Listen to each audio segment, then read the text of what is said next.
ശരീരം രോഗത്തിന് അടിപ്പെട്ടുകൊണ്ടിരിക്കുകയാണ്. എന്തിന്? ഹല്ലേലൂയ. ഞാൻ വിളിച്ചു പറയട്ടെ, എന്നെ കേൾക്കുന്ന സ്നേഹിതര്, ആത്മഹത്യകളിലേക്കും കുടുംബ തകർച്ചകളിലേക്കും ലഹരിയുടെ ഉപയോഗം പോകുകയാണ്. ഏത് കുടുംബമാണ് ലഹരി കൊണ്ട് രക്ഷപ്പെട്ടത്? എന്നെ കേൾക്കുന്ന സ്നേഹിത, അല്പനേരത്തെ സമാധാനത്തിന് വേണ്ടിയാകാം താങ്കൾ കുടിക്കുന്നത്. ഞാനൊന്ന് ചോദിക്കട്ടെ, കുടിച്ചിട്ട് എത്ര സമയം താങ്കൾക്ക് സമാധാനം ലഭിച്ചിട്ടുണ്ട്? താങ്കളുടെ കുടുംബം ഇന്ന് തകർന്ന് ആത്മഹത്യയുടെ വക്കി നിൽക്കുകയല്ലേ? എന്നെ കേൾക്കുന്ന സ്നേഹിതര്, മദ്യപാനം കൊണ്ട്, ലഹരിയുടെ ഉപയോഗം കൊണ്ട് രക്ഷപ്പെട്ട ഒരു കുടുംബം പോലും കേരളത്തിലില്ല. നിങ്ങൾക്ക് സമാധാനം വേണോ? നിത്യസമാധാനം തരുവാൻ കഴിയുന്ന ഒരു സന്ദേശമാണ് ഇന്ന് പകൽ നിങ്ങൾ കേട്ടുകൊണ്ടിരിക്കുന്നത്.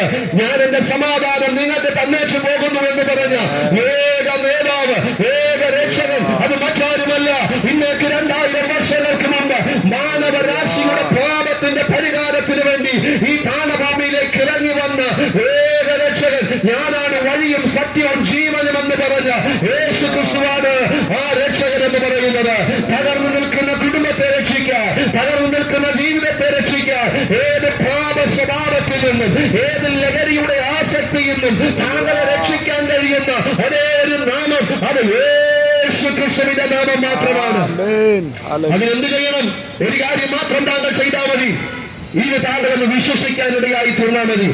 എന്നെ കേൾക്കുന്ന സ്നേഹിതരെ, യേശു ക്രിസ്തുവിനെ കുറിച്ച് പ്രസംഗിക്കുമ്പോൾ ഒരുപക്ഷെ താങ്കൾ വിചാരിക്കും, ഇത് ഒരു മതപ്രസംഗമല്ലേ? അല്ല, ഇതൊരു മതപ്രസംഗമല്ല. കാരണം യേശു ക്രിസ്തു ഒരു മതവും സ്ഥാപിച്ചിട്ടില്ല, ഒരു മതത്തിന്റെയും നേതാവുമല്ല. ഈ നിൽക്കുന്ന ഞങ്ങൾ ആരും ഒരു മതത്തിന്റെയും വാഗ്മികളുമല്ല. പിന്നെ എന്തിനാണ് ഞങ്ങൾ പ്രസംഗിക്കുന്നത്? ഭൂമിയുടെ അറ്റത്തോളം പോയി അവനെ ഉയർത്തുക എന്നുള്ളത്, സുവിശേഷത്തെ ഉയർത്തുക എന്നുള്ളത് ഞങ്ങളുടെ ദൗത്യമായത് കൊണ്ടാണ് ഞങ്ങൾ യേശുവിനെ ഉയർത്തുവാനിടയായി തീർന്നത്.